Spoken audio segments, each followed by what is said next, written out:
और आप सबका यहाँ पर मैं आभार व्यक्त करता हूँ कि आप लोगों ने मेरे लिए यहाँ एक स्वागत कार्यक्रम रखा और आप लोग आए। मैं यहाँ कोई राजनीति करने नहीं आया हूँ और आप सब जानते हैं ये राजनीति मेरा पेशा भी नहीं है। ये तो राजनीति तो मुझे राजनीति में तो इसलिए आना पड़ा कि हमारे प्रदेश की स्थिति ही ऐसी हो गई और हमारे दमन दीव और दादरा नगर हवेली में जो लीडरशिप थी वो लीडरशिप ही खत्म हो गई। तो लीडरशिप खत्म हुई तो मुझे वहां यहाँ लीडरशिप लेने के लिए आगे आना पड़ा। आपने हमारे बैनर में भी फोटो देखा होगा तो मैंने कहा था कि भाई फोटो में है ना मोहन भाई डेलकर जी का फोटो अवश्य लगा। आप सब जानते होंगे कि मोहन भाई डेलकर जी मेरे लिए परम आदरणीय थे, मेरे गुरु थे। काफी लोगों को ऐसा भी लग रहा होगा कि ये सिलवासा में क्यों इंटरफेयर कर रहा है। तो जब मैं सांसद नहीं था तभी भी मैं सिलवासा रेगुलर आता था। आज से नहीं, मैं 20 साल से, ये रणवीर भाई वगैरह मुझे जानते हैं, मैं 20 साल से ये यहाँ सिलवासा में रेगुलरली आता ही हूँ। और सिलवासा की जब भी कोई प्रॉब्लम रही और कुछ भी हुआ हो तो मैंने अपना कर्तव्य समझकर सिलवासा के लोगों के साथ खड़ा होना उचित समझा। वो बोया साहब का केस हो या फिर वो कंडक्टर हमारी आदिवासी की लड़की जब दयाद कर गई, वो दयाद खलिया में वारदात हुई, एक इंजीनियर साहब भी सुसाइड करके हमारे गुरु मोहन भाई डेलकर जी को शहादत देनी पड़ी। जब भी दादरा नगर हवेली में प्रॉब्लम आई तो मुझे लगा कि दादरा नगर हवेली के लोगों के साथ खड़ा होना चाहिए। और जब भी दादरा नगर हवेली से फोन आया कि उमेश भाई यहाँ आना चाहिए और इनके साथ खड़ा होना चाहिए, तो मैंने अपना परम सौभाग्य समझा, मेरा कर्तव्य समझा और दादरा नगर हवेली की जनता के साथ खड़ा होना मैंने अपना सौभाग्य समझा। मैं इसलिए भी कर रहा हूं, तभी भी 2 सांसद थे, दमन दीव में भी सांसद हुआ करते थे और दादरा नगर हवेली में भी सांसद हुआ करते थे। तभी भी मोहन भाई डेलकर दादरा नगर हवेली के सांसद होने के बावजूद जब भी दमन दीव में हमारी लीडरशिप वीक हो जाती थी या हमारी लीडरशिप घुटने टेक देती थी, तब मोहन भाई डेलकर के पास हम आते और उनको कहते थे कि मोहन भाई ये प्रॉब्लम है। तो मोहन भाई बड़े भाई बनकर हमारे दमन दीव की समस्या के लिए लड़ते थे। आप सबको पता होगा 2004 में जब ये ब्रिज हादसा हुआ और मासूम बच्चे उस घटना के शिकार हुए, हमारी लीडरशिप प्रशासन के घुटने टेक कर बैठ गई। हमने मोहन भाई से बात की, मोहन भाई से रिक्वेस्ट की। मोहन भाई हमारे बच्चों के लिए पार्लियामेंट में अपनी छाती पे फोटो चिपका कर न्याय के लिए लड़ गए। उनके साथ पप्पू यादव जी भी थे। तो मोहन भाई ने तब जब भी हमें जरूरत थी तो मोहन भाई ने हमारा साथ दिया। अब हम मेरा भी कर्तव्य है कि दादरा नगर हवेली की जनता को जब भी जरूरत पड़ेगी तब मैं आपके साथ खड़ा हूं और ये विश्वास दिलाने आया, मैं ये विश्वास दिलाने आया हूं दादरा नगर हवेली की जनता को कि आप डरिएगा नहीं, घबराइएगा नहीं।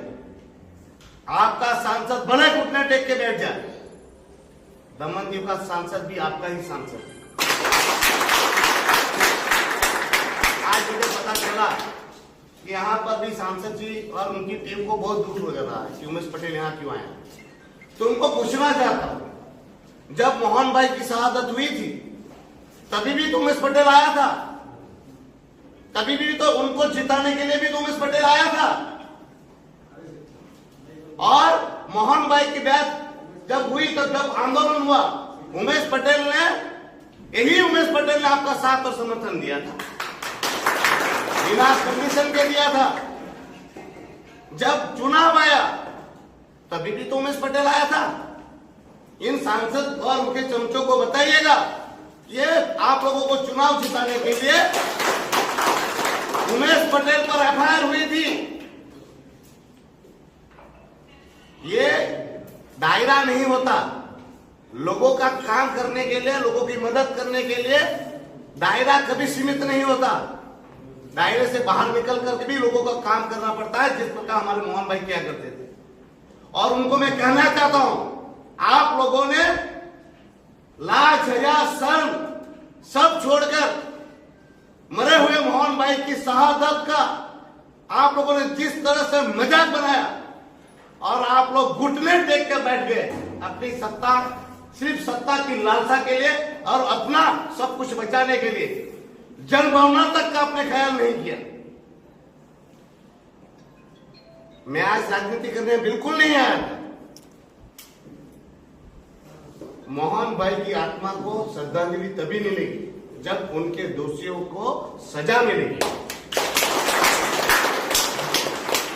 यहाँ के सांसद जी को और उनके चमचों को मैं कहना चाहता हूं कि आप में थोड़ी सी भी शर्म बची हो और आप में थोड़े से भी एथिक्स हो तो मोहन भाई के हत्याराओं को सजा दिलाने का काम करें पार्लियामेंट में।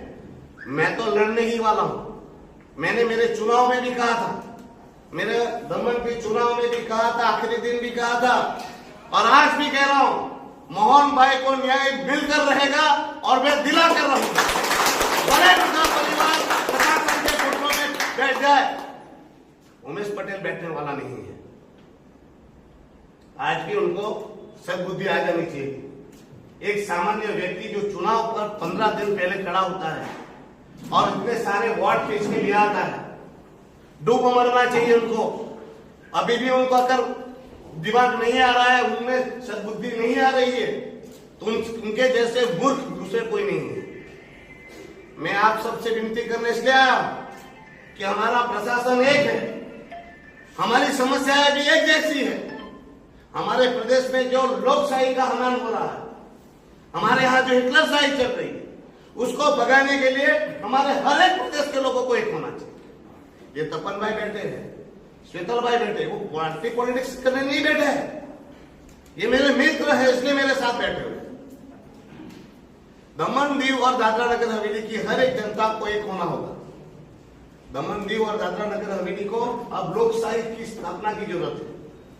हमारा भारत का संविधान कहता है कि राष्ट्रपति शासन 6 महीने से ज्यादा नहीं लेना चाहिए।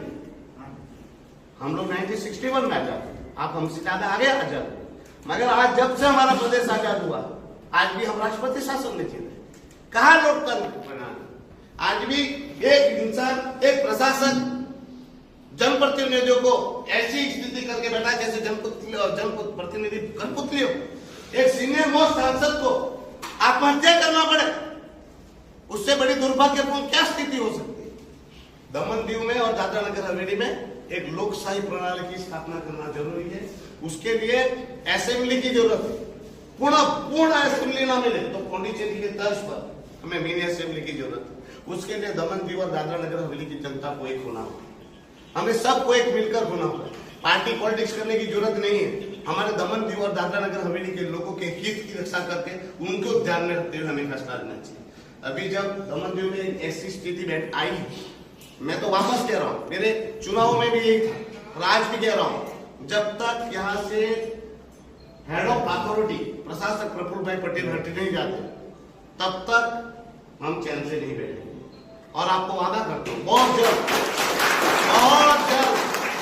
प्रशासक प्रफुल्ल भाई पटेल को हटा दिया जाएगा और हम उसको हटाने के लिए पूरा संघर्ष करेंगे और उसमें दादरा नगर हवेली की भी जनता का साथ और समर्थन चाहेगा। किसी माई का लाल में ताकत नहीं है कि उमेश पटेल को दादरा नगर हवेली में आने से रोकने की। दमन, दीव की जनता का जितना हक है उतना ही हक दादरा नगर हवेली की जनता का भी है। और मैं वादा करता हूं दादरा नगर हवेली की जनता को कि आप लोगों को डरने की या घबराने की जरूरत नहीं है। आपको जब भी जरूरत पड़ेगी, उमेश पटेल आपके साथ खड़ा है। रात को 12 बजे भी आपके साथ है और साथ रहेगा। पर जब कुछ सर्कमस्टेंसेस ऐसे हो जाते हैं तो ये मैसेज पहुंचाना भी बहुत जरूरी हो जाता है। मैं भाजपा, कांग्रेस, शिवसेना ये करने नहीं आया हूं, ना मुझे करने की जरूरत है। मैं तो इंडिपेंडेंट कैंडिडेट हूं। मैंने सेंटर में भी कहा उसको ही मैं मदद करूंगा जो हमारे प्रदेश की हित की बात करे, जो यहाँ से तानाशाह को हटाए, लोकतांत्रिक प्रणाली लाए और हमारे जो एजेंडे है उसको पूरा करे। तो आपको भी विश्वास दिलाता हूँ हम उसी को समर्थन करेंगे जो हमारे दमन दीव और दादरा नगर हवेली की हित की बात है। धन्यवाद।